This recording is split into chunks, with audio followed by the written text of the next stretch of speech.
Tiffany Friesen and her family live in Atlanta, Georgia. They are what Americans would describe as upper middle class, and they support Barack Obama. I think he's a bridge builder. I wanted to get their reaction to an Al Jazeera story about Republican supporters at a rally earlier this week in Ohio.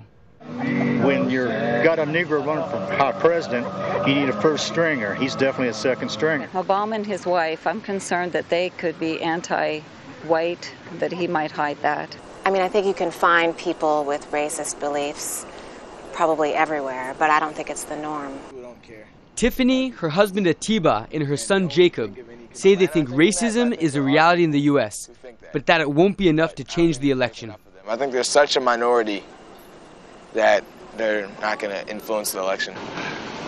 Aaron Watson is an attorney and owns a public relations company also in Atlanta. He says that he's not worried about what he says are fringe groups across America. They are not America. They don't reflect America. They don't represent the America that I live in and I'm a part of. And they don't reflect the majority of Americans.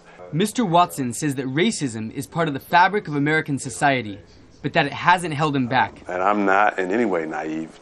I may have been impacted some in my life by some limitations that some individuals or groups have put on me based on race. I don't feel that.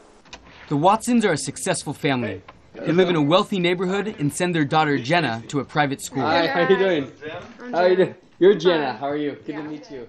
Mrs. Watson is the vice dean of a medical college and another Obama supporter. I don't like the fact that he thinks us white people are trash, because we're not.